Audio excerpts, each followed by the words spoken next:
ਵਾਹਿਗੁਰੂ।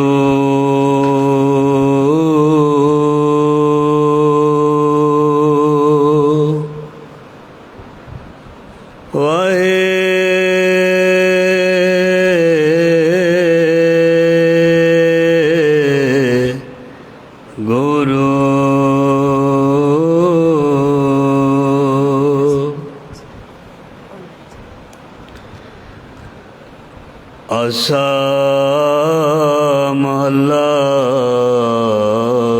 ਪੰਜਵਾ। ਔਖਦ ਕਾਇਓ ਹਰ ਕੋ ਨਾਉ,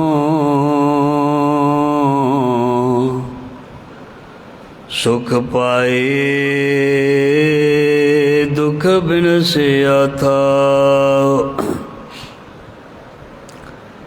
ਤਾਪ ਗਿਆ ਬਚਨ ਗੁਰਪੁਰੇ, ਆਨੰਦ ਭਇਆ ਸਭ ਮਿਟੇ ਵਿਸੁਰੇ ਰਾਮ। ਜੀ ਜੰਤ ਸਗਲ ਸੁਖ ਪਾਇਆ,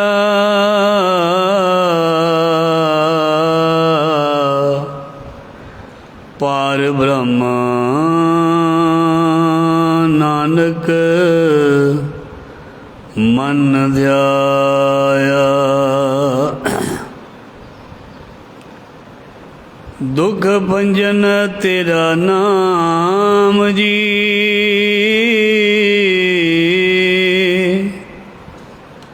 ਦੁਖ ਭੰਜਨ ਤੇਰਾ ਨਾਮ।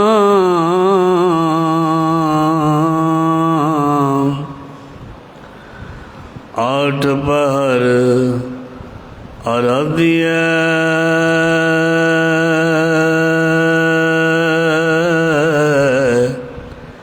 ਪੂਰਨ ਸਤਿਗੁਰ ਗਿਆਨ। ਜ਼ਾਰਾ ਜ਼ਹੂਰ ਹਾਜ਼ਰਾ ਹਜ਼ੂਰ, ਸਰਵ ਕਲਾ ਭਰਪੂਰ, ਸਮਰੱਥ ਗੁਰੂ, ਲੋਕ ਪਰਲੋਕ ਦੇ ਰੱਖਿਅਕ, ਭਗਤ ਵਸ਼ਲ, ਗਿਆਨ ਦੇ ਸਾਗਰ, ਗੁਰੂਆਂ ਦੇ ਗੁਰੂ, ਗੁਰੂਆਂ ਭਗਤਾਂ ਭੱਟਾਂ ਸਿੱਖਾਂ ਦੀ ਇਲਾਹੀ ਬਾਣੀ।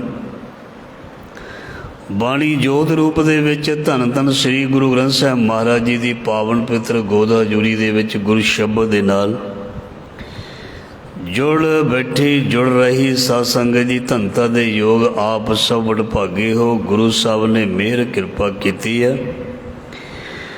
ਬੈਠਣ ਦੀ, ਉੱਠਣ ਦੀ, ਬੋਲਣ ਦੀ, ਸੁਣਨ ਦੀ, ਤੁਰਨ ਦੀ, ਕਰਨ ਦੀ, ਪਾਉਣ ਦੀ, ਇਹ ਸਾਰੀ ਤਾਕਤ ਗੁਰੂ ਸਾਹਿਬ ਨੇ ਸਾਨੂੰ ਬਖਸ਼ਿਸ਼ ਕੀਤੀ ਹੈ। ਉਹਦੇ ਨਾਲ ਪਿਆਰ, ਉਹਦਾ ਲਾਡ, ਇਹ ਲਡਾਉਣ ਦੀ ਮਿਹਰ ਵੀ ਗੁਰੂ ਨੇ ਕੀਤੀ ਹੈ। ਤੇਰੇ ਭਰੋਸੇ ਪਿਆਰੇ ਮੈਂ ਲਾਡ ਲਡਾਇਆ। ਗੁਰੂ ਦੀ ਗੋਦ ਵਿੱਚ ਬੈਠਣ ਦੀ, ਗੁਰੂ ਦਾ ਲਾਡ ਲੈਣ ਦੀ, ਗੁਰੂ ਨਾਲ ਪਿਆਰ ਬਣਾਉਣ ਦੀ ਸਾਰੀ ਬਖਸ਼ਿਸ਼ ਗੁਰੂ ਸਾਹਿਬ ਨੇ ਆਪ ਹੀ ਕੀਤੀ ਹੈ। ਸੋ ਗੁਰੂ ਮਹਾਰਾਜ ਜੀ ਮਿਹਰ ਕਰਨ, ਦਇਆ ਕਰਨ, ਜੋ ਸਾਨੂੰ ਅਸੀਸ ਲਾਡ ਪਿਆਰ ਦੇ ਰੂਪ ਦੇ ਵਿੱਚ ਮਿਲੇਗੀ ਜਾਂ ਮਿਲ ਰਹੀ ਹੈ, ਉਹ ਇੱਕ ਦਾਤ ਹੈ। ਦਾਤ, ਗੁਰੂ ਦਾ ਪਿਆਰ ਇੱਕ ਦਾਤ ਹੈ, ਅਤੇ ਦਾਤ ਜਿਹੜੀ ਹੈ ਉਹ ਬਹੁਤ ਕੀਮਤੀ ਹੁੰਦੀ ਹੈ। ਉਹ ਵੀ ਗੁਰੂ ਦੀ ਦਿੱਤੀ ਦਾਤ। ਗੁਰੂ ਦੀ ਦਿੱਤੀ ਦਾਤ ਪਿਆਰੀ ਹੁੰਦੀ ਹੈ, ਅਤੇ ਗੁਰੂ ਦੀ ਦਿੱਤੀ ਦਾਤ ਨੂੰ ਬਹੁਤ ਹੀ ਸੰਭਾਲ ਕੇ ਰੱਖਣਾ ਚਾਹੀਦਾ। ਜੋ ਕੁਝ ਵੀ ਸਾਡੇ ਪਾਸ ਹੈ ਬਾਣੀ ਵਿੱਚ ਲਿਖਿਆ, ਇਹ ਭੇ ਦਾਤ ਤੇਰੀ ਦਾਤਾਰ। ਇਹ ਸਾਰੀਆਂ ਹੀ ਦਾਤਾਂ, ਸਾਰੀਆਂ ਹੀ ਖੁਸ਼ੀਆਂ, ਸਾਰੇ ਹੀ ਖੇੜੇ, ਸਾਰਾ ਕੁਝ ਹੀ ਮਹਾਰਾਜ ਜੀ ਦੀ ਦਾਤ ਹੈ। ਦੱਦਾ ਦਾਤਾ ਇੱਕ ਹੈ, ਸਭ ਕੋ ਦੇਵਨਹਾਰ, ਦਿੰਦੇ ਤੋਟ ਨਾ ਆਵੀ, ਅਗੰਤ ਭਰੇ ਭੰਡਾਰ। ਤੂੰ ਪ੍ਰਭ ਦਾਤਾ ਦਾਨ ਮਤ ਪੂਰਾ, ਹਮ ਥਾਰੇ ਭੇਖਾਰੀ ਜੀਓ। ਮੈਂ ਕਿਆ ਮੰਗੂ ਕਿਛ ਥਿਰ ਨਾ ਰਹਾਈ, ਹਰ ਦੀਜੈ ਨਾਮ ਪਿਆਰੀ ਜੀਓ। ਦਾਤ, ਧਿਆਨ ਦੇਣਾ, ਜੇ ਸੁੱਤੇ ਹੋਏ ਅਸੀਂ ਉੱਠ ਪਏ ਹਾਂ ਤਾਂ ਇਹ ਵੀ ਜੀਵਨ ਦੀ ਦਾਤ ਹੈ। ਦੁਨੀਆ ਦੇ ਵਿੱਚ ਪਤਾ ਨਹੀਂ ਕਿੰਨੀ ਕੁ ਗਿਣਤੀ ਵਿੱਚ ਐਸੇ ਲੋਕ ਨੇ ਜਿਹੜੇ ਰਾਤ ਨੂੰ ਸੌਂਦੇ ਨੇ, ਸਵੇਰੇ ਨਹੀਂ ਉੱਠਦੇ। ਜੇ ਕੋਈ ਉੱਠ ਗਿਆ ਤੇ ਉੱਠ ਕੇ ਭਜਨ ਬੰਦਗੀ ਕਰਨ ਲੱਗ ਪਿਆ, ਇਹ ਦਾਤ ਹੈ। ਜੇ ਕਿਸੇ ਨੂੰ ਉਦਮ ਤੇ ਇਸ਼ਨਾਨ ਮਿਲ ਗਿਆ, ਇਹ ਦਾਤ ਹੈ। ਜੇ ਕਿਸੇ ਦੇ ਕੰਨ ਵਿੱਚ ਸ਼ਬਦ ਪੈ ਗਿਆ, ਕਥਾ ਕੀਰਤਨ ਪੈ ਗਈ, ਇਹ ਦਾਤ ਹੈ। ਜੇ ਗੁਰੂ ਦੇ ਦਰਸ਼ਨ ਸ਼ਬਦ ਰਾਹੀਂ ਹੋ ਗਏ, ਇਹ ਦਾਤ ਹੈ। ਜੇ ਮਨ ਵਿੱਚ ਚੰਗਾ ਫੁਰਨਾ ਬਣ ਗਿਆ ਦਰਸ਼ਨਾਂ ਦਾ, ਇਹ ਦਾਤ ਹੈ। ਸੋ ਗੁਰੂ ਦੀਆਂ ਇਹ ਦਾਤਾਂ ਨੂੰ ਹਮੇਸ਼ਾ ਹੀ ਇੱਕ ਗਹਿਣੇ ਦੀ ਤਰ੍ਹਾਂ ਮਹਾਰਾਜ ਜੀ ਨੇ ਬਾਣੀ ਵਿੱਚ ਲਿਖਿਆ, ਸੰਭਾਲ ਕੇ ਰੱਖਣਾ ਚਾਹੀਦਾ। ਜਿਵੇਂ ਅਸੀਂ ਗਹਿਣੇ ਨੂੰ ਬਹੁਤ ਜ਼ਿਆਦਾ ਸੰਭਾਲ ਕੇ ਰੱਖਦੇ ਹਾਂ, ਰੱਬ ਨੂੰ, ਰੱਬ ਦੇ ਪਿਆਰਿਆਂ ਨੂੰ ਅਤੇ ਰੱਬ ਦੇ ਨਾਮ ਨੂੰ। ਰੱਬ ਨੂੰ, ਰੱਬ ਦੇ ਪਿਆਰਿਆਂ ਨੂੰ ਅਤੇ ਨਾਮ ਨੂੰ। ਮਹਾਰਾਜ ਜੀ ਨੇ ਬਾਣੀ ਵਿੱਚ ਲਿਖਿਆ, ਸੰਤ ਹਮਾਰੀ ਓਟ ਸਤਾਣੀ, ਸੰਤ ਹਮਾਰਾ ਗਹਿਣਾ। ਬਸ ਇਹ ਜਿਹੜੀਆਂ ਚੀਜ਼ਾਂ ਹੁੰਦੀਆਂ ਨੇ, ਇਹ ਗਹਿਣੇ ਦੀ ਤਰ੍ਹਾਂ ਅਸੀਂ ਇਸ ਨੂੰ ਇਹਦੇ ਨਾਲੋਂ ਵੀ ਵੱਧ ਕੀਮਤੀ ਜਾਣ ਕੇ ਸਾਂਭ ਕੇ ਰੱਖਣਾ। ਜਿਹੜਾ ਗਿਆਨ ਹੈ ਇਹ ਅਸਲ ਦੇ ਵਿੱਚ ਗਹਿਣਾ ਹੈ ਸਾਡਾ, ਰੱਬ ਦਾ ਦਿੱਤਾ ਸਾਨੂੰ ਗਹਿਣਾ ਹੈ। ਜਿਵੇਂ ਕਿਸੇ ਨੂੰ ਗਹਿਣਾ ਦੇ ਦਿੱਤਾ ਜਾਂਦਾ ਹੈ ਨਾ, ਜਦੋਂ ਧੀ ਨੂੰ ਮਾਂ ਤੋਰਦੀ ਹੈ, ਡੋਲੀ ਵਿੱਚ ਬਹਾਉਂਦੀ ਹੈ, ਅਤੇ ਆਪਣੀ ਨਿਸ਼ਾਨੀ ਗਹਿਣਾ ਜ਼ਰੂਰ ਦਿੰਦੀ ਹੈ। ਚਾਹੇ ਉਹਨੇ ਆਪਣੇ ਪੇਕੀਆਂ ਦਾ ਰੱਖਿਆ ਹੋਵੇ, ਚਾਹੇ ਕੋਈ ਨਿਸ਼ਾਨੀ ਕਿਸੇ ਵੀ ਰੂਪ ਦੇ ਵਿੱਚ, ਚਾਹੇ ਕੋਈ ਭਾਂਡਾ ਦੇ ਦੇਵੇ, ਚਾਹੇ ਕੋਈ ਹੋਰ ਗੋਲਡ ਦੀ ਚੀਜ਼ ਦੇ ਦੇਵੇ, ਕੋਈ ਚਾਂਦੀ ਦੀ ਕਹਿਣ ਦੀ ਦੇ ਦੇਵੇ, ਮਤਲਬ ਇੱਕ ਨਿਸ਼ਾਨੀ, ਇੱਕ ਗਹਿਣਾ। ਅਤੇ ਉਹ ਧੀ ਜਿਹੜੀ ਹੈ ਸਾਰੀ ਉਮਰ ਆਪਣੀ ਮਾਂ ਦੀ ਦਿੱਤੀ ਹੋਈ ਕੋਈ ਪਰਾਤ ਹੋਵੇ, ਕੋਈ ਕਹਿੰਦੇ ਭਾਂਡੇ ਹੋਣ ਜਾਂ ਕੋਈ ਹੋਰ ਹੋਵੇ, ਉਹ ਸਾਂਭ ਕੇ ਰੱਖਦੀ ਹੈ ਵੀ ਇਹ ਮੇਰੀ ਮਾਂ ਦੀ ਨਿਸ਼ਾਨੀ। ਉਹ ਅੱਗੇ ਆਪਣੀ ਧੀ ਨੂੰ ਫਿਰ ਨਿਸ਼ਾਨੀ ਦਿੰਦੀ ਹੈ, ਮਤਲਬ ਗਹਿਣਾ, ਨਿਸ਼ਾਨੀ, ਗਹਿਣਾ। ਸੋ ਰੱਬ ਦਾ ਨਾਮ ਇੱਕ ਗਹਿਣਾ ਹੈ। ਇਸ ਗਹਿਣੇ ਨੂੰ ਗੁਰੂ ਸਾਹਿਬ ਜੀ ਕਹਿੰਦੇ ਸੰਭਾਲ ਕੇ ਰੱਖੋ ਭਾਈ।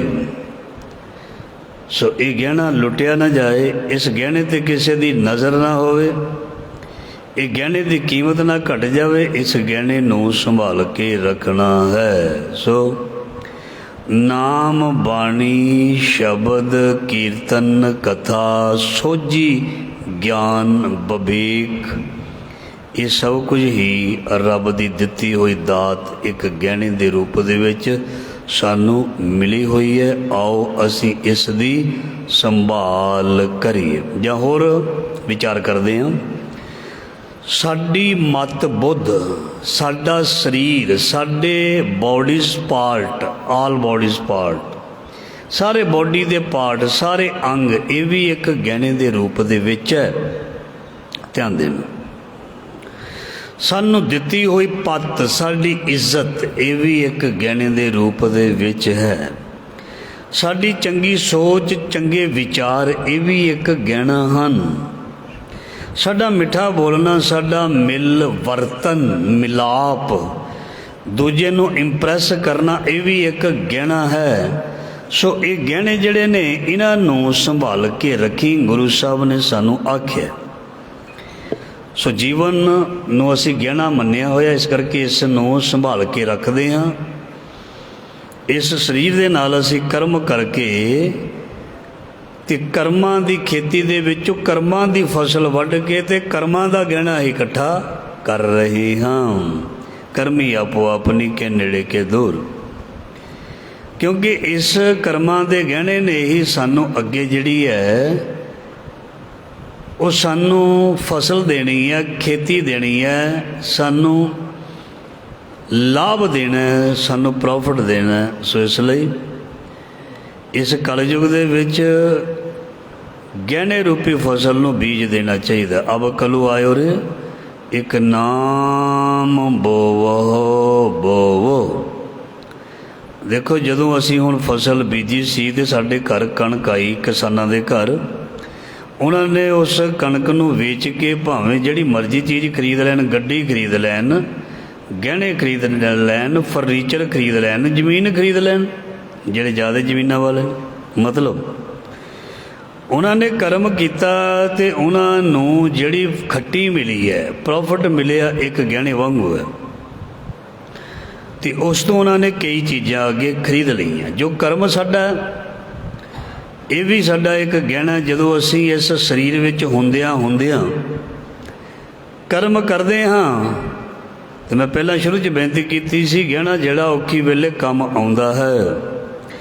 ਜਿਹੜੀ ਖੱਟੀ ਅਸੀਂ ਬਾਲਪਨ ਵਿੱਚ ਸੋਝੀ ਆ ਜਾਏ ਕੀਤੀ ਹੋਵੇ, ਜਿਹੜੀ ਖੱਟੀ ਅਸੀਂ ਸੇਵਾ ਸਿਮਰਨ ਦੀ ਜੋਬਨ ਦੇ ਵਿੱਚ ਕੀਤੀ ਹੋਵੇ, ਜਿਹੜੀ ਖੇਤੀ ਅਸੀਂ ਬੁਢੇਪੇ ਦੇ ਵਿੱਚ ਸੋਝੀ ਆ ਜਾਵੇ ਕੀਤੀ ਹੋਵੇ, ਸੋ ਮਹਾਰਾਜ ਜੀ ਕਹਿੰਦੇ ਇਹ ਕੰਮ ਆਉਂਦੀ ਹੈ। ਇਹ ਸਾਡੇ ਨਾਲ ਨਿਭਦੀ ਹੈ, ਇਸ ਉੱਥੇ ਤੱਕ ਜਾਂਦੀ ਹੈ ਜਿੱਥੇ ਤੱਕ ਸਾਡਾ ਸਰੀਰ ਵੀ ਨਹੀਂ ਜਾਂਦਾ। ਸਾਡਾ ਕਰਮ ਉੱਥੇ ਤੱਕ ਸਾਡਾ ਸਾਥ ਦਿੰਦਾ, ਉੱਥੇ ਤੱਕ ਸਾਥ ਨਿਭਾਉਂਦਾ ਹੈ ਜਿੱਥੇ ਸਾਡੇ ਸਰੀਰ ਜਿਹੜੇ ਨੇ ਖਤਮ ਹੋ ਜਾਂਦੇ ਨੇ, ਸਰੀਰ ਮੁੱਕ ਜਾਂਦੇ ਨੇ। ਉਸ ਤੋਂ ਬਾਅਦ ਸਾਡੀ ਕਰਮਾਂ ਦੀ ਖੇਤੀ ਜਿਹੜੀ ਹੈ ਬਾਣੀ ਦੇ ਮੁਤਾਬਕ, ਉਹ ਸਾਡੀ ਅੱਗੇ ਜਿਹੜੀ ਹੈ ਸਹਾਈ ਹੁੰਦੀ ਹੈ, ਸਾਨੂੰ ਅੱਗੇ ਲੈ ਕੇ ਜਾਂਦੀ ਹੈ। ਸੋ ਗੁਰੂ ਸਾਹਿਬ ਮਿਹਰ ਕਰਨ, ਦਇਆ ਕਰਨ। ਆਓ ਗੁਰੂ ਮਹਾਰਾਜ ਜੀ ਦਾ ਜੋ ਸ਼ਬਦ ਹੈ ਉਹਦੇ ਵਿੱਚ ਅਸੀਂ ਗੁਰੂ ਤੋਂ ਗਿਆਨ ਪ੍ਰਾਪਤ ਕਰਦੇ ਹਾਂ। ਗੁਰੂ ਸਾਹਿਬ ਸਾਨੂੰ ਕਿਹੜੀ ਦਾਤ ਬਖਸ਼ਿਸ਼ ਕਰਦੇ ਹਨ। ਆਸਾ ਮਹੱਲਾ ਪੰਜਵਾਂ। ਔਖਦ ਖਾਇਓ ਹਰ ਕੋ ਨਾਉ। ਔਖਦ ਮੈਨੇ ਹੁੰਦਾ ਹੈ ਦਵਾਈ। ਮਹਾਰਾਜ ਜੀ ਕਹਿੰਦੇ ਔਖਦ ਖਾਇਓ ਹਰ ਕੋ ਨਾਮ। ਆਪਣੇ ਜੀਵਨ ਨੂੰ ਸਹੀ ਰੱਖਣ ਦੇ ਲਈ ਨਾਮ ਦੀ ਦਵਾਈ ਖਾਈ।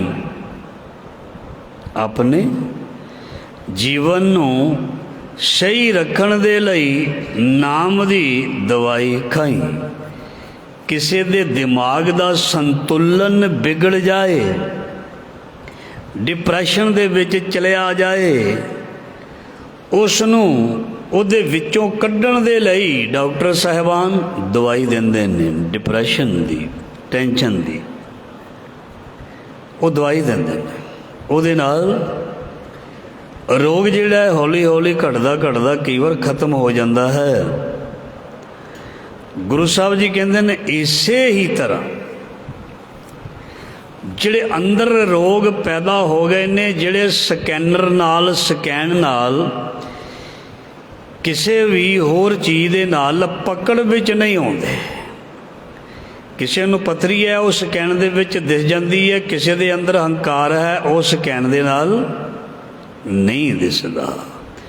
ਉਹ ਸਕੈਨਰ ਹੈ ਗੁਰਬਾਣੀ, ਉਹਦੇ ਨਾਲ ਦਿਸਦਾ। ਉਹ ਸਕੈਨ ਗੁਰੂ ਗ੍ਰੰਥ ਸਾਹਿਬ ਜੀ ਦੀ ਬਾਣੀ ਦੇ ਨਾਲ ਹੁੰਦਾ। ਸੋ ਬਾਹਰਲੀਆਂ ਬਿਮਾਰੀਆਂ ਦੀ ਸਕੈਨ ਕਰਾ ਕੇ ਉਹ ਰਿਪੋਰਟ ਜਿਹੜੀ ਹੈ ਸਾਨੂੰ ਮਿਲ ਜਾਂਦੀ ਹੈ, ਲਿਖ ਦਿੱਤੀ ਜਾਂਦੀ ਹੈ। ਉਹਦੇ ਮੁਤਾਬਕ ਫਿਰ ਇਨਸਾਨ ਦਾ ਇਲਾਜ ਚੱਲਦਾ ਹੈ। ਤੋ ਉਹ ਇਨਸਾਨ ਥੋੜ੍ਹੇ ਬਹੁਤੇ ਸਮੇਂ ਦੇ ਵਿੱਚ, ਕੋਈ ਮਹੀਨੇ ਵਿੱਚ, 2 ਮਹੀਨੇ ਵਿੱਚ, ਸਾਲ ਵਿੱਚ ਠੀਕ ਹੋ ਜਾਂਦਾ। ਤੇ ਸਤਿਗੁਰੂ ਕਹਿੰਦੇ ਨੇ ਮਨੁੱਖ ਜਿਹੜਾ ਮਾਇਆ ਦੇ ਵਿੱਚ ਗਰਸਿਆ ਹੋਇਆ, ਇਨਸਾਨ ਜਿਹੜਾ ਰੋਗੀ ਹੋਇਆ ਪਿਆ, ਬਾਣੀ ਵਿੱਚ ਲਿਖਿਆ ਸੰਸਾਰ ਰੋਗੀ ਨਾਮ ਦਾਰੂ ਮੈਲ ਲਾਗੇ ਸੱਚ ਬਿਨਾ। ਸੰਸਾਰ ਦੇ ਰੋਗਾਂ ਨੂੰ ਦੂਰ ਕਰਨ ਦੇ ਲਈ ਗੁਰੂ ਸਾਹਿਬ ਜੀ ਕਹਿੰਦੇ ਔਖਦ ਖਾਇਓ, ਨਾਮ ਦੀ ਦਵਾਈ ਖਾਇਓ, ਨਾਮ ਨੂੰ ਸੁਣਿਓ, ਨਾਮ ਨੂੰ ਜਪਿਓ। ਬਾਰ ਨੇ ਬਲਿਹਾਰ ਨੇ ਲੱਖ ਬਰੀਆ ਨਾਮੋ ਹੋ, ਨਾਮ ਸਾਹਿਬ ਕੋ ਪ੍ਰਾਨ ਅਧਰਿਆ। ਦੁਖ ਸੁਖ ਕਰਤ ਜਨਮ ਫਨ ਮੋਆ, ਚਰਨ ਕਮਲ ਗੁਰ ਆਸ਼ਰਮ ਦੀਆ। ਔਖਦ ਖਾਇਓ ਹਰ ਕੋ ਨਾਮ। ਸੋ ਇਸ ਲਈ ਆਪਣੇ ਅੰਦਰ ਦੇ ਜਨਮ ਦੇ ਰੋਗ ਦੂਰ ਕਰਨ ਦੇ ਲਈ जन्म जन्म की इस मन को मल लागी काला हुआ स्या। अंदर दा कालापन मिटाउण दे लई, अंदर दा अहंकार मिटाउण दे लई, अंदर दी वासना दी खिच मिटाउण दे लई, अंदरों निर्लेप होण दे लई महाराज जी कहंदे बाणी दा लेप कर, बाणी दा लेपण ला। औखद खायो हर को नाम, नाम दा नाम दी दवाई तू खा। सुख पाए दुख बिनसिया थाओ। सो जदों अंदर साडे दवाई जावेगी तो गुरु साहब जी कहते ने दुखा नूं वो बाहर कढ देवेगी, दुखा नूं वो मुका देवेगी। सुख पाए दुख बिनसिया थाओ।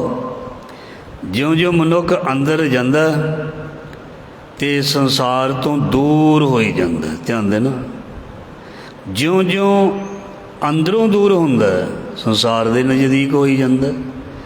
ज्यों ज्यों संसार तो दूर हुंदा वो अपने आप दे नज़दीक होना शुरू हो जाता, जां अपने मालक दे नज़दीक होना शुरू हो जाता है।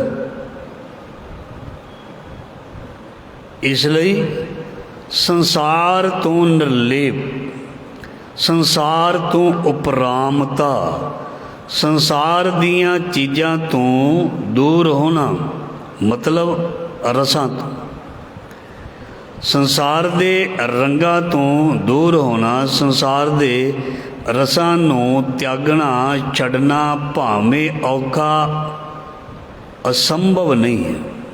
भावें औखा असंभव नहीं है, संभव है। सो गुरु साहब जी कहते ये चीज़ां कीतियां होईयां ने किसी ने, ये तां सानू दस रहे ने। ये चीज़ां कर करके कोई पहुँचया परमात्मा तक, ये तां सानू दस्या होया। सो इसलिए गुरु साहब जी कहते ने नाम की दवाई खा के ते अंदरों सुखी हो जा। दुखों का सोमा माया का मोह अंदरों जिहड़ा है खत्म हो जाएगा, मुक जाएगा और तेरे अंदरों ही तैनू आनंद मिलना शुरू हो जाएगा। बड़ी बार तुसीं सरवण कीता सानू खुशी दी भाल बाहरों नहीं करनी चाहिए, खुशी दी भाल अंदरों करनी चाहिए। जिस कोलों असी खुशी दी आस करते हैं वो सानू पूरी खुशी नहीं दे सकता। क्यों? क्योंकि वो आप पूरा खुश नहीं है, वो आप पूरा खुश नहीं है। जिस कोलों असी पूरी खुशी की आस रखते हाँ वो तो आप खुश नहीं है, वो सानू किवें खुशी सदी भी दे सकता। जिहड़ा आप खुश होवेगा वो सानू पूर्ण तौर पर खुशी दे सकता है। सो साडा पूर्ण पूरा प्रभ आराध्या पूरा जाका नाओ, नानक पूरा पाया पूरे के गुण गाओ। साडा पूर्ण प्रीतम पूर्ण जिहड़ा वो केवल है साडा मालक, साडा वाहिगुरु, साडा सतगुरु नानक। वो सानू पूरी प्रसन्नता ते पूरी खुशी जिहड़ी है वो दिंदे ने। ये अंदरों ही खुशी पैदा होंदी है। ध्यान देना, अंदरों ही खुशी दूर होंदी है अपने आप ही। बंदा पॉजिटिव हो जाए हर पास्यों तो खुशी ही खुशी है, खुशहाली ही खुशहाली। अंदर नैगेटिव जिहड़ी चीज़ां चलनियां शुरू हो जान, नैगेटिव विचार चलने शुरू हो जान तो अंदरों अंदरी ही जिवें लकड़ नूं घुण खांदा है, अंदरों अंदरी ही कई बार मनुख नूं कई गल्लां, कई चीज़ां, कई छुपाउण वालियां चीज़ां अंदरों अंदरी ही मनुख नूं घुण वांगू खांदियां हन ते अंदरों ही इस नूं दुख अपने आप ही मिल जांदा है। इसलिए गुरु साहब जी कहते ने उस दुख नूं भी जे मिटाना होवे, जे आ गया सोच करके विचार करके फुरने करके कर्म करके उसनों भी सतगुरु जी कहते ने तैनू अपने अंदरों ही उसनों खत्म करना पएगा। जां बाणी जिहड़ी है अंदरों अंदरी ही ज्ञान राही उसनों खत्म कर देंदी है। सुख पाए दुख बिनसिया थाओ। एक असी शब्द कहीदा अंतर ध्यान, अंतरमुखी, अंदरों जुड़िया, आत्मक सोझी, आत्मक ज्ञान। ये चीज़ां सारियां जड़ियां ने साडे अंदर नाल संबंध रखदियां, बाहर नाल नहीं। तो अंदर मैं पहला बेनती की सी, वो अंदर जड़ा है वो जड़ी चीज़ असी साझी की है वो किसी बाहरली मशीनरी नाल दिसदी नहीं।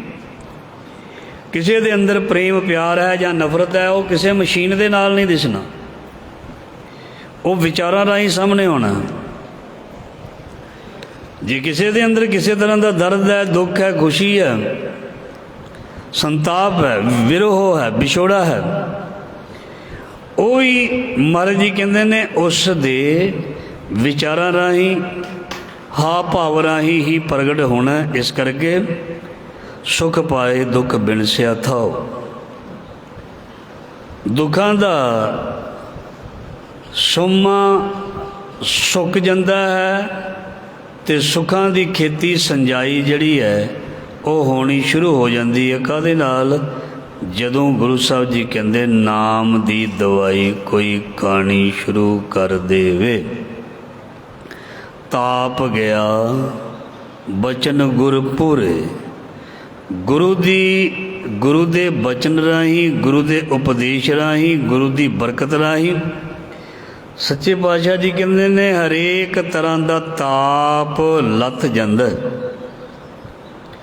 हरेक तरह की परेशानी चली जाती है, हरेक तरह का दुख जिहड़ा है वो चला जाता है। दुख रोग संताप उतरे। सुनी सच्ची बाणी ताप गया बचन गुर पूरे। देखो गुरु नानक महाराज जी ने ऐसी बाणी रची, ये साडे गुरुआं पातशाहियां दे विच हुंदी होई साडे गुरु ग्रंथ साहब जी दे विच आके ये साडे विच प्रवेश कर रही है और साडे सारे तापां नूं दूर कर रही है। गुरु अर्जन देव महाराज जी जदों तत्ती तवी ते बहिंदे ने, ताप गया बचन गुर पूरे। उन्होंने अपने गुरु के बचन जड़े ने कमाए हुए ने, उन्होंने अंदर नाम पूर्ण तौर पर अंदर वसिया होया, जिसनों कहते ने वस मेरे प्यारिया वस मेरे गोविंदा हर कर कृपा मन वस जियो। तो वो नाम की बरकत गुरु अर्जन देव पातशाह महाराज जी नूं किसी किस्म का कोई भी ताप संताप या तपश ना उन्होंने तत्ती तवी ते लगती है, ना उन्होंने उबलती देग दे विच, ना किसी होर तरीके दे नाल उन्होंने तपश नहीं लगती, उन्होंने तपश नहीं लगती। एक मनुख मरण तो बाद शरीर छड्डदा है, ध्यान देना। एक जिहड़ा सतपुरख है वो शरीर तो उपर उठदा है। जदों महाराज जी कहते बाणी विच लिखिया है, जदों सुन समाध की अवस्था पैदा होंदी है फिर शरीर दे बारे महाराज जी कहते बहुता ज्ञान नहीं रहिंदा। चाहे सारा कह सकते हैं, थोड़ा भी कह सकते हैं, अपनी अपनी आत्मक अवस्था मुताबिक शरीर का थोड़ा ज्ञान रहना, शरीर का होर थोड़ा ज्ञान रहना, बहुता रहना या बिल्कुल ना रहना, शरीर तो उपर उठ जाना, शरीर नूं भावें जो मर्जी कर दिता जाए उस नूं कोई फर्क ना पवे। ये सारिया चीज़ां गुरबाणी दे विच गुरु अर्जन देव जी का शब्द है पातशाह दे, उन्हां दी उदाहरण ही लैंदे हां। ताप गया बचन गुर पूरे। सो उन्होंने वो नाम की दवाई जिहड़ी है अपने वड्डियां तो अपने सतगुरां तो वो लई हुई है। ते नाम की दवाई खा के ही वो मिठ बोलड़ा जी हर सज्जन स्वामी मोरा, हाँ संभल थकी जी वो कदे ना बोले कौड़ा। उन्होंने अपने वड्डियां तो वो सिक्ख्या लैके मिठा बोलण दी ताप अंदरों जिहड़ा जीव दे विच ताप रहिंदा है वो ताप नूं खत्म करके जीभा नूं शांत कर दिता। उन्होंने अपने शरीर नूं शांत कर लिया। उन्होंने अपने शरीर नूं संसार दे ताप तो मुक्त कर लिया। उन्हां दे शरीर ते किसी भी किस्म दा कोई भी असर नहीं होया। उन्हां दे मूँह दे विचों कदे भी हाय नहीं निकली। जिहड़े पूर्ण पुरख सी, पीर पैगंबर सी, कोई भी सी, उन्होंने तसीहे दिते कि उन्होंने हाय नहीं आखिया। उन्होंने सगों रब का शुकराना ही किया।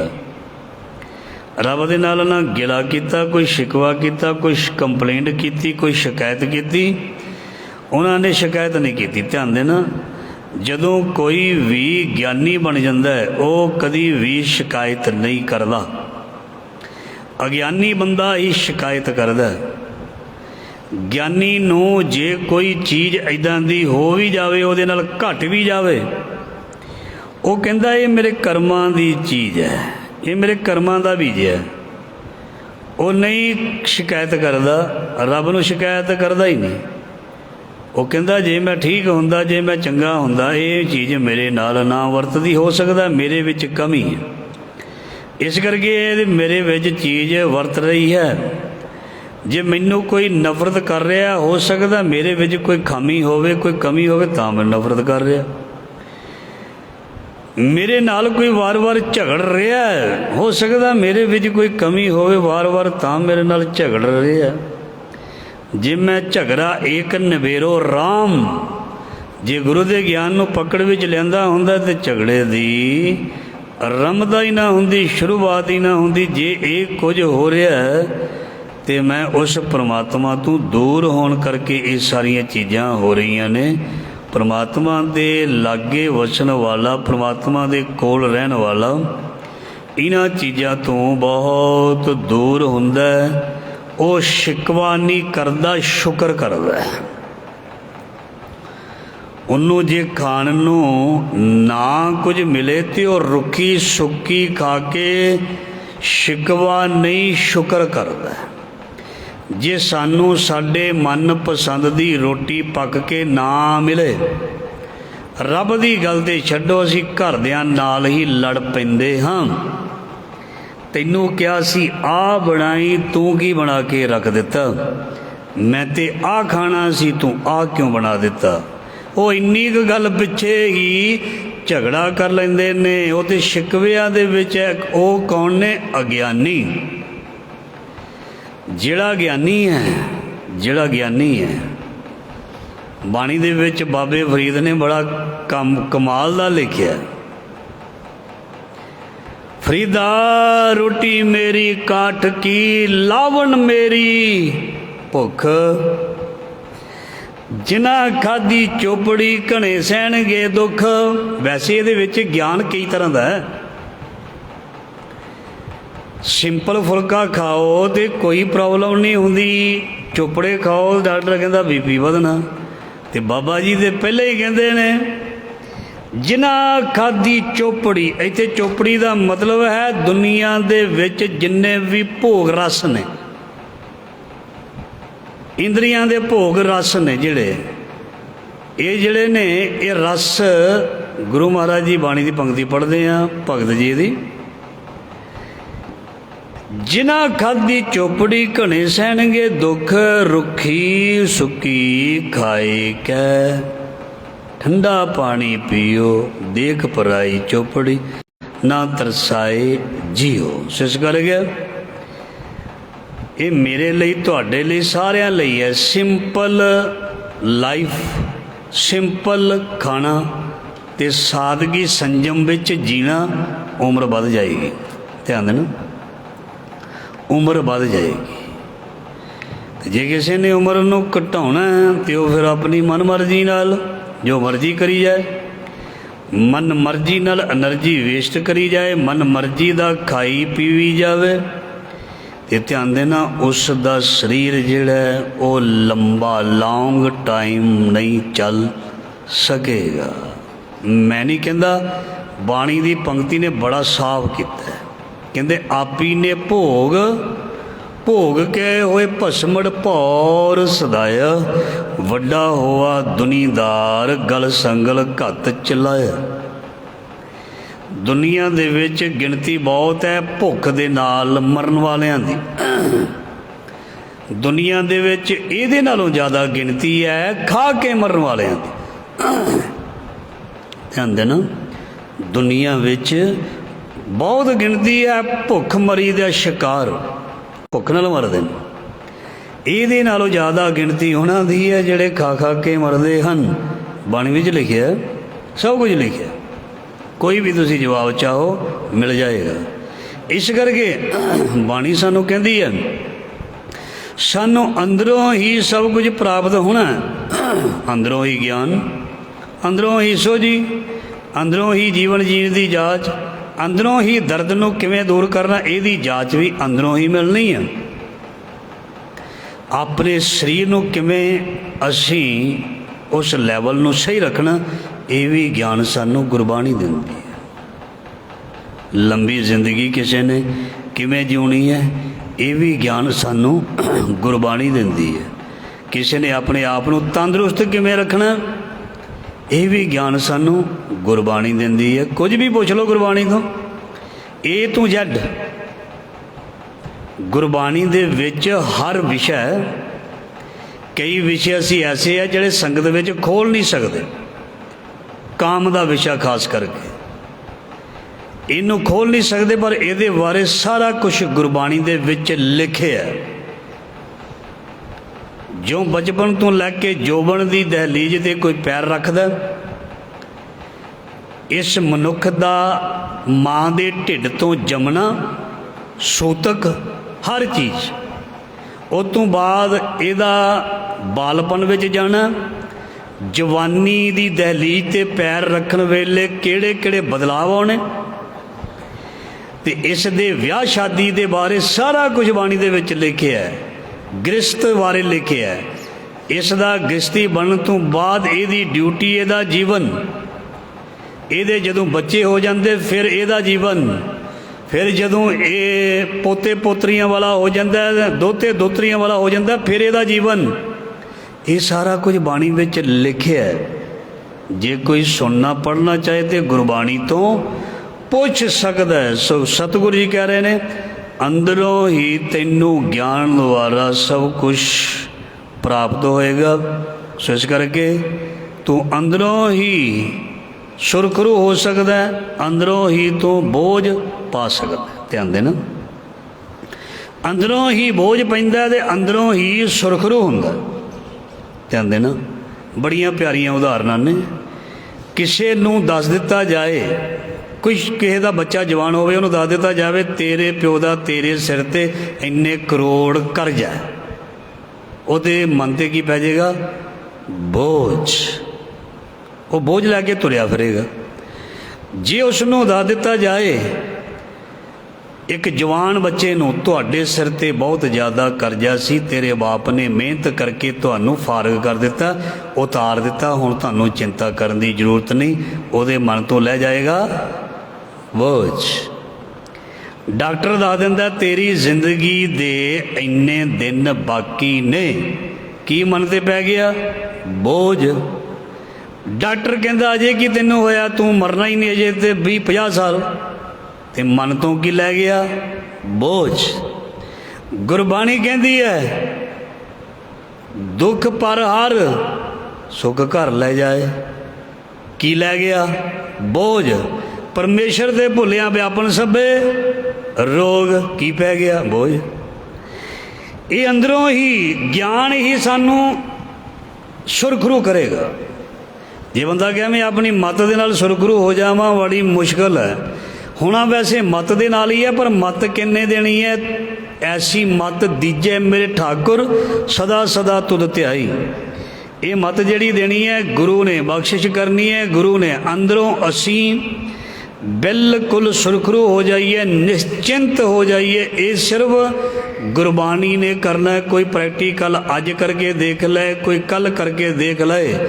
ਸੰਸਾਰ ਦੇ ਵਿੱਚ ਇੰਨੀਆਂ ਪਰੇਸ਼ਾਨੀਆਂ ਨੇ ਮਨੁੱਖ ਨੂੰ, ਇਹ ਟਿਕਣ ਨਹੀਂ ਦੇਣਗੀਆਂ, ਚੈਨ ਨਹੀਂ ਲੈਣ ਦੇਣਗੀਆਂ। ਪਰ ਗੁਰਬਾਣੀ ਜਿਹੜੀ ਹੈ ਉਹ ਸੰਸਾਰ ਦੀ ਨਾਸ਼ ਬਣਦਾ, ਸੰਸਾਰ ਦੇ ਰਸਾਂ ਨੂੰ ਫਿੱਕੇ ਦੱਸ ਗਏ, ਸੰਸਾਰ ਦੇ ਮੋਹ ਨੂੰ ਝੂਠਾ ਦੱਸ ਗਏ, ਸੰਸਾਰ ਦਾ ਸ਼ੀਸ਼ਾ ਦਿਖਾ ਕੇ, ਸਾਨੂੰ ਗਿਆਨ ਦੇ ਕੇ ਔਰ ਸਾਨੂੰ ਬਹੁਤ ਅੰਦਰੋਂ ਸ਼ਾਂਤ ਕਰ ਦੇਵੇਗੀ। ਧਿਆਨ ਦੇਣਾ, ਸਾਨੂੰ ਸ਼ਾਂਤ ਕਰ ਦੇਵੇਗੀ। ਸੋ ਇਸ ਲਈ ਗੁਰੂ ਸਾਹਿਬ ਮਿਹਰ ਕਰਨ, ਦਇਆ ਕਰਨ। ਇਹ ਸੋਝੀ ਜਿਹੜੀ ਹੈ ਗੁਰੂ ਸ਼ਬਦ ਰਾਹੀਂ ਸਾਨੂੰ ਜ਼ਰੂਰ ਪ੍ਰਾਪਤ ਹੋਵੇ। ਆਨੰਦ ਭਇਆ ਸਭ ਮਿਟੇ ਵਸੂਰੇ, ਜੋ ਜਿਹੜੀ ਗੱਲ ਕੀਤੀ ਹੈ, ਵਸੂਰੇ ਦਾ ਮਤਲਬ ਚਿੰਤਾ। ਸੋ ਗੁਰੂ ਸਾਹਿਬ ਜੀ ਕਹਿੰਦੇ ਨੇ ਜਿਹੜਾ ਖਾਂਦਾ ਹੈ ਦਵਾਈ ਨਾਮ ਦੀ, ਉਹਦੇ ਜੀਵਨ ਦੇ ਵਿੱਚ ਫਿਕਰ ਮੁੱਕ ਜਾਂਦੇ ਨੇ, ਵਸੂਰੇ ਚਿੰਤਾ ਫਿਕਰ ਮਿਟ ਜਾਂਦੇ ਨੇ ਔਰ ਆਨੰਦ ਹੀ ਆਨੰਦ ਉਸ ਨੂੰ ਬਣਿਆ ਰਹਿੰਦਾ ਹੈ। ਸਦਾ ਆਨੰਦ ਰਹੇ ਦਿਨ ਰਾਤੀ। ਗੁਣਵੰਤਿਆਂ ਪਾਤਸ਼ਾਹਾਂ ਨੂੰ ਆਨੰਦ ਜਿਹੜਾ ਹੈ ਉਹ ਬਣਿਆ ਰਹਿੰਦਾ ਹੈ। ਉਹਦੇ ਕੋਲੋਂ ਪਰੇਸ਼ਾਨੀ ਜਿਹੜੀ ਹੈ ਉਹ ਦੂਰ ਚਲੀ ਜਾਂਦੀ ਹੈ। ਆਨੰਦ ਭਇਆ ਸਭ ਮਿਟੇ ਵਸੂਰੇ, ਜੀ ਜੰਤ ਸਗਲ ਸੁਖ ਪਾਇਆ। ਸੋ ਸਭਨਾਂ ਦੇ ਮਾਲਕ ਉਸ ਪ੍ਰਮਾਤਮਾ ਨੇ ਆਪਣੀ ਕਿਰਪਾ ਦੇ ਨਾਲ ਸਭ ਨੂੰ ਆਨੰਦ ਬਖਸ਼ਿਆ ਹੋਇਆ, ਪਰ ਉਹ ਆਨੰਦ ਦੀ ਪਹਿਚਾਨ ਕਰ ਲਵੇ। ਆਨੰਦ ਆਨੰਦ ਸਭ ਕੋ ਕਹੇ, ਆਨੰਦ ਗੁਰੂ ਤੇ ਜਾਣਿਆ। ਇਹ ਆਨੰਦ ਸਾਰਿਆਂ ਦੇ ਅੰਦਰ ਪ੍ਰਗਟ ਹੋ ਸਕਦਾ ਹੈ, ਪਰ ਇਹਦੇ ਬਾਰੇ ਗਿਆਨ ਜਿਹੜਾ ਹੈ ਇਹ ਗੁਰੂ ਕੋ ਲੈ ਸਕਦਾ। ਖੇਤ ਸਾਡਾ ਇੱਕ ਹੈ ਨਾ, ਚਾਹੇ ਕਿੱਲਾ ਚਾਹੇ 100 ਕਿੱਲਾ, ਉਸ ਦੇ ਵਿੱਚ ਸੈਂਕੜੇ ਫਸਲਾਂ, ਹਜ਼ਾਰਾਂ ਫਸਲਾਂ ਹੋ ਸਕਦੀਆਂ ਨੇ। ਸਾਨੂੰ ਤੇ 5 4 10 ਫਸਲਾਂ ਬਾਰੇ ਗਿਆਨ ਹੋਏਗਾ, ਪਰ ਜਿਹੜੇ ਖੇਤੀਬਾੜੀ ਮਾਹਰ ਨੇ, ਐਗਰੀਕਲਚਰ ਵਾਲੇ ਨੇ, ਬੜੇ ਵੱਡੇ ਵੱਡੇ ਮਾਹਰ ਨੇ, ਉਹ ਸਾਨੂੰ ਦੱਸ ਸਕਦੇ ਨੇ ਵੀ ਤੇਰੀ ਭੂਮੀ ਤੇ ਤੇਰੀ ਜ਼ਮੀਨ ਤੇ ਕਿਹੜੀ ਫਸਲ ਜਿਹੜੀ ਜ਼ਿਆਦਾ ਤੈਨੂੰ ਨਫਾ ਦੇ ਸਕਦੀ ਹੈ, ਸਾਨੂੰ ਨਫਾ ਦੇ ਸਕਦੀ ਹੈ। ਉਹ ਸਾਨੂੰ ਐਕਸਪਰਟ ਨੇ ਦੱਸਣਾ, ਸਾਨੂੰ ਨਹੀਂ ਪਤਾ ਲੱਗਣਾ। ਮੱਤ ਵਿੱਚ ਰਤਨ ਜਵਾਹਰ ਮਾਨ ਕੇ ਸਾਡੇ ਅੰਦਰ ਹੈ, ਪਰ ਇਹਦਾ ਗਿਆਨ ਸਾਨੂੰ ਗੁਰੂ ਨੇ ਦੇਣਾ। ਸਾਡੀ ਜ਼ਮੀਨ ਦੇ ਉੱਪਰ ਕਿਹੜੀ ਕਿਹੜੀ ਚੀਜ਼ ਪੈਦਾ ਹੋ ਸਕਦੀ, ਉੱਗ ਸਕਦੀ ਹੈ ਮੌਸਮ ਦੇ ਹਿਸਾਬ ਨਾਲ, ਇਹ ਖੇਤੀਬਾੜੀ ਮਾਹਰ ਨੇ ਸਾਨੂੰ ਦੱਸਣਾ। ਕਈ ਵਾਰ ਬੰਦਾ ਆਪਣੀ ਫਸਲ ਖਰਾਬ ਕਰ ਲੈਂਦਾ, ਧਿਆਨ ਦੇਣਾ ਕਿ ਕਿਸੇ ਦੇ ਕਹਿਣ ਦੇ ਐਸੀ ਖਾਦ ਮਾਰਦਾ, ਮੁੜ ਕੇ ਉਹ ਪੀਲੀ ਪੈ ਜਾਂਦੀ ਸਾਰੀ ਫਸਲ, ਦੇਖੀ ਹੈ। ਇਸ ਕਰਕੇ ਜਦੋਂ ਤੱਕ ਗਿਆਨ ਨਾ ਹੋਵੇ, ਜਦੋਂ ਤੱਕ ਸਲਾਹ ਨਾ ਲਈ ਹੋਵੇ, ਜਦੋਂ ਤੱਕ ਮਾਰ ਕੋਲ ਗਿਆ ਨਾ ਹੋਵੇ, ਆਪਣੀ ਜ਼ਮੀਨ ਹੁੰਦੇ ਹੋਏ ਵੀ ਬੰਦਾ ਕਈ ਵਾਰ ਫਾਇਦਾ ਨਹੀਂ ਲੈ ਸਕਦਾ। ਸੋ ਸਰੀਰ ਸਾਡੇ ਕੋਲ ਹੈ, ਜੀਵਨ ਸਾਡੇ ਕੋਲ ਹੈ, ਸਾਡੇ ਕਰਮਾਂ ਦਾ ਮਿਲਿਆ ਹੋਇਆ, ਪਰ ਬੰਦਾ ਜੇ ਕਹੇ ਮੈਂ ਆਪਣੇ ਆਪ ਇਸ ਜੀਵਨ ਨੂੰ ਸਫਲ ਕਰ ਲਵਾਂ ਤੇ ਬੜੀ ਮੁਸ਼ਕਿਲ ਹੈ। ਉਹਦੀ ਮਿਹਰ ਤੋਂ ਬਿਨਾਂ ਇਹ ਜੀਵਨ, ਇਹ ਹਿਰਦੇ ਰੂਪੀ ਧਰਤੀ, ਇਹ ਖੇਤੀ ਜਿਹੜੀ ਹੈ ਇਹ ਪ੍ਰਫੁੱਲਤ ਨਹੀਂ ਹੋ ਸਕਦੀ, ਕਦੇ ਵੀ ਨਹੀਂ ਹੋ ਸਕਦੀ। ਕਿਉਂਕਿ ਗੁਰ ਬਿਨ ਘੋਰ ਅੰਧਾਰ, ਗੁਰੂ ਬਿਨ ਸਮਝ ਨਾ ਆਵੈ, ਗੁਰ ਬਿਨ ਸੁਰਤ ਨਾ ਸਿੱਧ, ਗੁਰੂ ਬਿਨ ਮੁਕਤ ਨਾ ਪਾਵੈ। ਸੋ ਇਸ ਕਰਕੇ ਆਖਰੀ ਪੰਕਤੀ, ਪਾਰ ਬ੍ਰਹਮ ਨਾਨਕ ਮਨ ਧਿਆਇਆ। ਸੋ ਗੁਰੂ ਦੇ ਉਪਦੇਸ਼ ਰਾਹੀਂ ਜਿਨ੍ਹਾਂ ਨੇ ਪ੍ਰਮਾਤਮਾ ਨੂੰ ਮਨ ਵਿੱਚ ਯਾਦ ਕੀਤਾ, ਸਿਮਰਿਆ, ਸੋ ਉਹ ਹਮੇਸ਼ਾ ਹੀ ਗੁਰੂ ਦੇ ਸਨਮੁਖ ਤੇ ਸੁਖੀ ਰਹੇ। ਇਸ ਲੜੀਵਾਰ ਸ਼ਬਦ ਵਿਚਾਰ ਗੁਰੂ ਸਾਹਿਬ ਨੇ ਮਿਹਰ ਕੀਤੀ ਹੈ। ਸ਼ਬਦ ਦਾ ਭਾਵ ਅਰਥ ਗੁਰੂ ਸਾਹਿਬ ਜੀ ਸਭ ਦੇ ਹਿਰਦਿਆਂ 'ਤੇ ਵਸਾਉਣਾ, ਸਭ ਦਾ ਭਲਾ ਕਰਨਾ, ਸਭ ਨੂੰ ਤੰਦਰੁਸਤੀਆਂ, ਖੁਸ਼ੀਆਂ, ਬੱਚਿਆਂ ਦੇ ਕਾਰਜ ਰਾਸ ਕਰਨੇ, ਦੇਸ਼ ਪ੍ਰਦੇਸ਼ ਬੱਚਿਆਂ ਦੇ ਅੰਗ ਸੰਗ, ਵਿੱਦਿਆ ਦੇ ਦਾਨ, ਹਰ ਮੈਦਾਨ ਫਤਿਹ ਕਰੋ। ਭੁੱਲਾਂ ਚੁੱਕਾਂ ਦੀ ਖਿਮਾ। ਵਾਹਿਗੁਰੂ ਜੀ ਕਾ ਖਾਲਸਾ, ਵਾਹਿਗੁਰੂ ਜੀ ਕੀ ਫਤਿਹ।